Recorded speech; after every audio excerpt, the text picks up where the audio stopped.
Thank you. I actually am probably going to be repeating what's already been said. I think that if we're trying to move the debate on in terms of recognizing that first of all, recognizing that religious laws do discriminate against women, inherently have discriminatory structures which have historically discriminated all religious laws against women.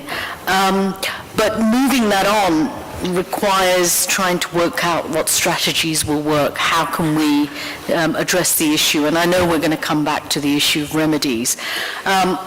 So I'm sorry if I'm going to be repeating some things that have already been said, but I think that we would say that although I entirely agree about the way Sharia councils or religious courts of any description have discriminated and do discriminate against women, children, and other subgroups, I think there is a need perhaps to distinguish between informal arbitration systems whether it's religion or not religion is used, and formal religious arbitration systems like the Muslim Arbitration Tribunal.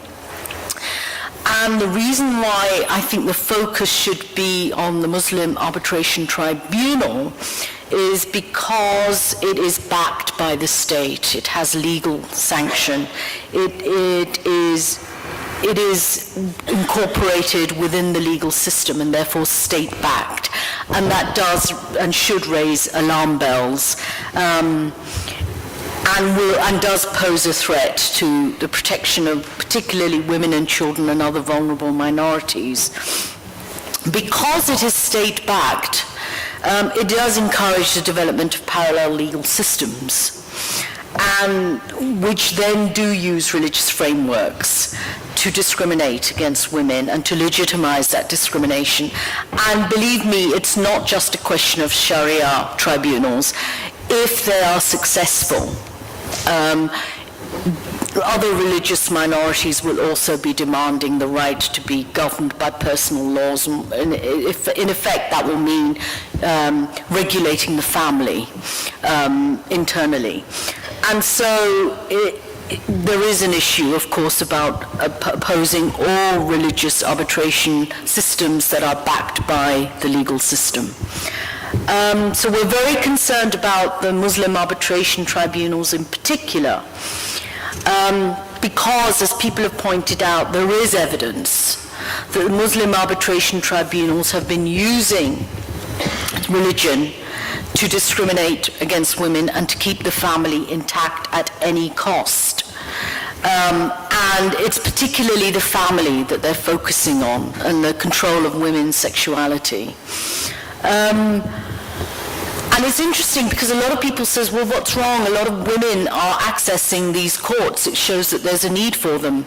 And then they point to the women, demanding religious divorces. But actually, if you take one step back, what you realize is that for a lot of women, and particularly Muslim women, that's the only way they can get a divorce. Often, men can just pronounce talaq 3 times and get their divorce, so they don't have need to access these religious courts. But it's women that need access. That doesn't necessarily mean that they want religious courts. It just means that they have to turn to them because there's no other option for them, particularly if their marriages are not registered. And I think there's also a myth that minority women in this country want religious courts to arbitrate on personal matters. I'm not sure there is any evidence to substantiate that at all, apart from the fact that some need to turn to religious courts to get divorced because there's no other way. There isn't really much evidence. Southall Black Sisters have carried out sort of in-depth research looking at women's attitudes to religious arbitration systems across all religions.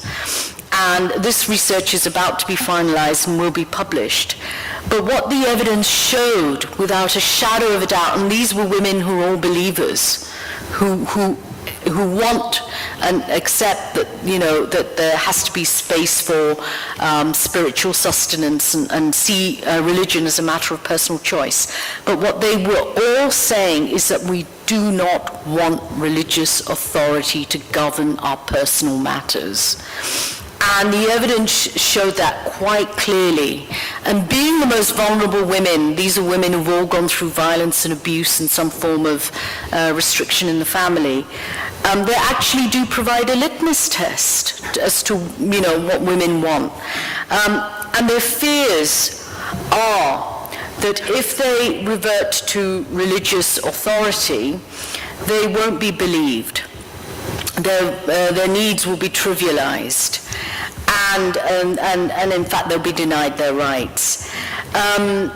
The fears are more often than not substantiated by negative experiences that they've had of communalization in countries of origin where religion has played a big role, a divisive role, of violence, communal violence in those countries of origin, of corruption, because religious institutions are never religious institutions, they're political institutions as well. So power politics, negative experiences of power politics, discrimination, and even sexual harassment and abuse faced within religious institutions themselves.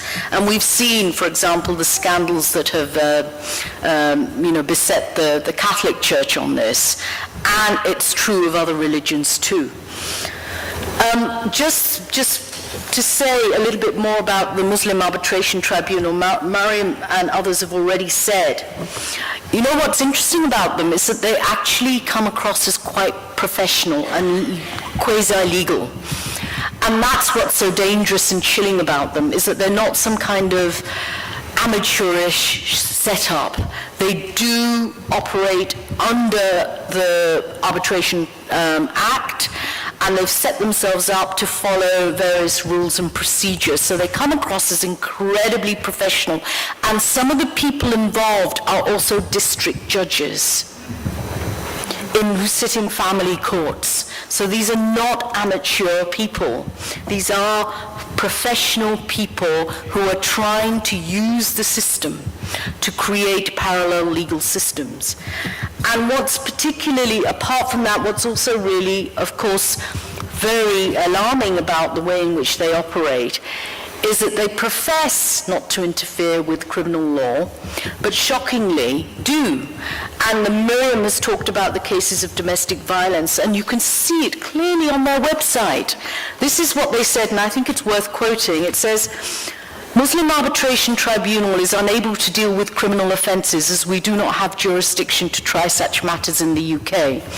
However, where there are criminal charges, such as assault within the context of domestic violence, the parties will be able to ask MATs to assist in reaching reconciliation, which is observed and approved by MATs as an independent organisation.